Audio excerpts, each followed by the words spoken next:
dalam penyelenggaraan proyek yang produknya adalah informasi mengenai kegiatan-kegiatan yang ada dalam network diagram proyek yang bersangkutan.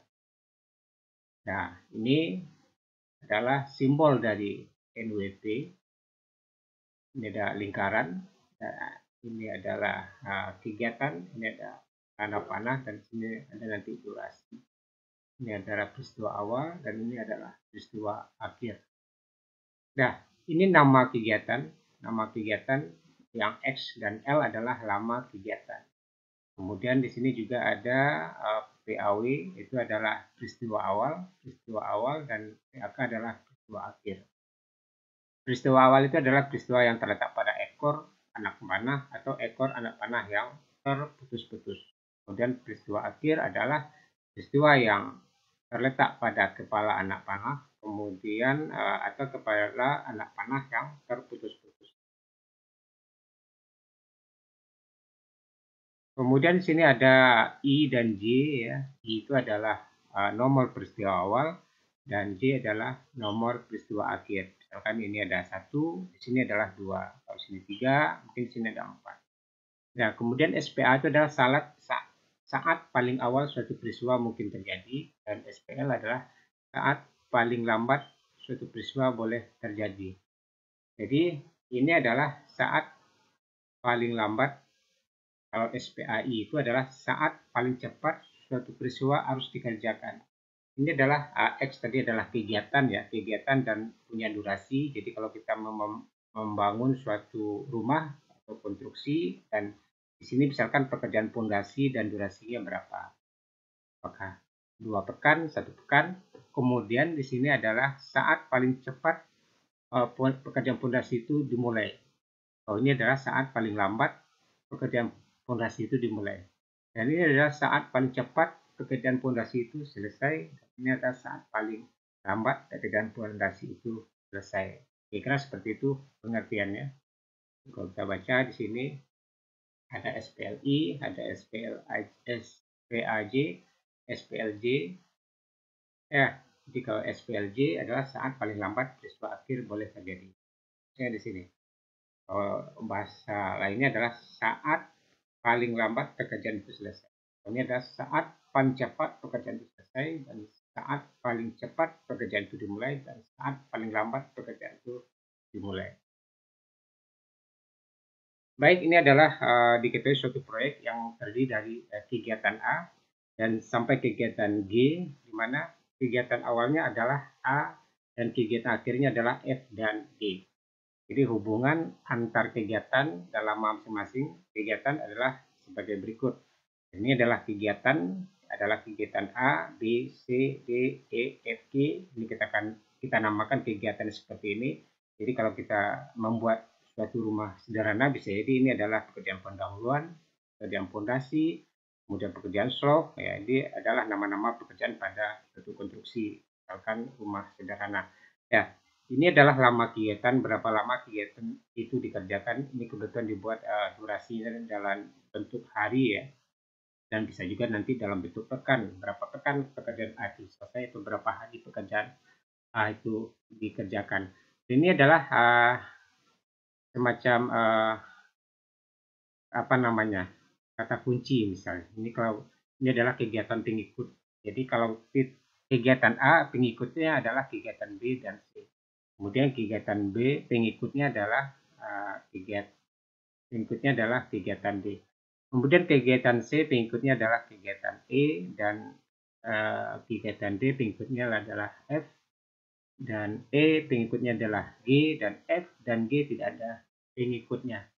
Nah, ini adalah permasalahannya. Nanti kita buatkan NWP-nya seperti apa, network planning-nya seperti apa. Ya. Baik, nah, pertama kita menentukan elemen network diagram seperti apa elemen network diagramnya. Jadi kalau kita lihat seperti apa diagramnya. Nah, jadi ini kalau kita lihat di sini ada kegiatan A ya. Kemudian nanti ini adalah peristiwa awal, peristiwa akhir. Nah, di sini nanti ada kegiatan A, durasinya nanti juga ada. Jadi kita mencoba dulu. Kegiatan A itu adalah pengikutnya adalah B dan C.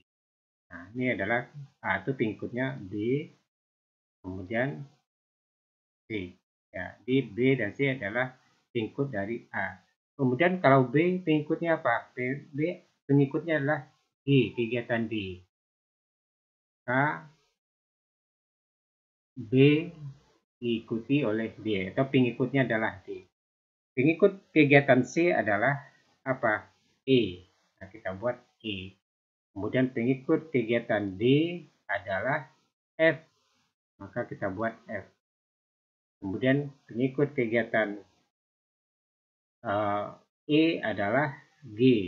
Maka ini adalah elemen network diagram dari permasalahan yang ada. Jadi kira-kira seperti apa bentuknya? Bentuknya seperti ini. Ya, bentuknya seperti ini. Seperti inilah di jaringnya. Ya, jaringannya seperti ini sampai ke kegiatan atau peristiwa 7. Ini ada 7 peristiwa. 1, 2, 3, 4, 5, 6, 7. Ada 7 peristiwa.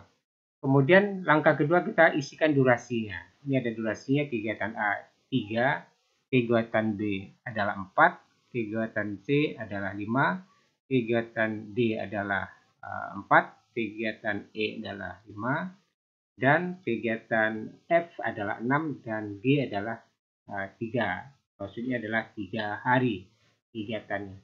Nah, kalau ini sudah selesai, kita lanjut menghitung saat paling awal. Jadi saat paling awal, di awal itu kita isikan durasi 0. Jadi start kita pada 0, kemudian nanti kita menghitung saat paling awal di sini, berarti ini saat paling awal yang pekerjaan berakhir. Jadi kalau di sini adalah pekerjaan 0, kemudian 33, 0 tambah 3 adalah 3. Jadi kegiatan A itu paling awal dikerjakan adalah di hari ke-0 awal ya, kemudian harus selesai pada hari ketiga. Ya, ini lanjut kita isi untuk saat paling awal 7 tambah 4 itu adalah 11. Kemudian kita kembali ke sini, ini adalah 3 tambah 5 8 tambah 5 adalah 13. Nah, kalau yang ini kita ambil yang paling besar. 11 tambah 6 adalah 17. 13 tambah 3 adalah 16. Jadi 17 lebih besar dari 16. Maka kita isikan adalah yang 17. Nah, ini adalah saat paling awal dari saat paling awal dari suatu kegiatan yang ada pada permasalahan ini. Dan di sini saya sampaikan lagi contoh ini adalah pekerjaan D itu dimulai pada hari ke-7 dan harus selesai pada hari ke-11. Tapi bukan harus ya, dimulai paling cepat awal ke-7 dan hari ke-7 dan paling lambat paling cepat selesai pada hari ke-11. Kemudian kalau ini kegiatan E paling cepat dikerjakan hari ke-8 dan paling cepat selesai hari ke-13. Nah, itu pengertian. Nah, ini adalah menghitung saat paling lambat. Oke. Kita lanjut yang keempat, yang kelima itu adalah menghitung saat paling cepat. Ya, ini saat paling lambat. Kalau tadi adalah saat paling awal ya. Ini adalah paling awal. Kalau ini adalah yang keempat adalah kita menghitung saat paling lambat. Jadi kita mulai dari bagian yang bawah ini ya, bagian saat paling lambat itu kita mulai dari bagian peristiwa terakhir. Peristiwa terakhir adalah 7. Jadi peristiwa 7 kita tulis 17 ya. Kemudian 17 dikurang dengan 6 itu adalah 11. Kemudian ini 17 dikurang 3 adalah 14 dan 11 dikurang 4 adalah 7. Kemudian 14 dikurang 5 adalah 9. Nah, ini kalau di sini ada 2, 7 kurang 4 adalah 3, kemudian 9 kurang 5 adalah 4. Kita ambil yang terkecil. Jadi 7 kurang 4, 3, 9 kurang 5 adalah 4. Maka di sini kita ambil yang terkecil, berarti kita ambil 3. 3 kurang 3, 0. Nah, ini pengertiannya adalah saat paling lambat. Jadi kalau kita lihat ini pekerjaan E, ya pekerjaan E ini, pekerjaan E itu saat paling cepat dikerjakan adalah hari ke-8 dan paling cepat selesai pada hari ke-13. Pekerjaan E itu paling lambat dikerjakan pada hari ke-9. Jadi ada tenggang waktu. Jadi pekerjaan E itu boleh dilakukan dimulai di hari ke-9, tapi paling cepat boleh dimulai di hari ke-8. Kemudian pada kapan selesainya? Selesai itu boleh pada hari ke-14. Paling lambat ke hari 14, tapi paling cepat adalah hari ke-13. Maka di sini ada tenggang waktu. Itu pengertiannya. Tapi kalau yang bagian kegiatan D ini tidak ada tenggang waktu. Ini paling awal dikerjakan hari ke-7 dan paling lambat dikerjakan pada hari ke-7. Ini juga paling cepat selesai pada hari ke-11 dan paling lambat selesai pada hari ke-11. Maka di sini tidak ada tenggang waktunya. Jadi harus sesuai dengan jadwal ini. Pada hari ke-7 itu kegiatan D harus dikerjakan. Nah, ini kita menghitung di langkah kelima, menentukan peristiwa kritis.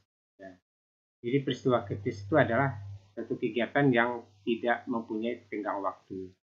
Jadi yang tidak punya tenggang waktu adalah berarti di sini 3, ini tidak 7, kemudian kegiatan D, kegiatan F. Nah, ini adalah kegiatan kritis adalah kegiatan A, B, G, dan E. Ya, peristiwa kritis ya ini. Ya, 1, 2, 3, 5, 7. Kemudian lintasan kritis yang mana? Lintasan kritis berarti ini A, B, D, E, F. Ya. Di lintasan kritis adalah A, B, D, F. Tuh. Jadi kita dapatlah di sini dari permasalahan yang ada, maka didapatlah umur proyek itu adalah 17 hari. Umur pekerjaan 17 hari dan harus selesai pekerjaan. Dan pekerjaan A, pekerjaan B, pekerjaan D itu tidak punya tenggang waktu. Habis pekerjaan A harus dilanjutkan kepada pekerjaan B, harus dilanjutkan ke pekerjaan D, dan terus ke pekerjaan F. Kemudian kalau ini bisa ada dia punya tenggang waktu. Ini paling cepat dikerjakan tekan ke hari ketiga, kemudian di sini adalah paling cepat juga hari ke-3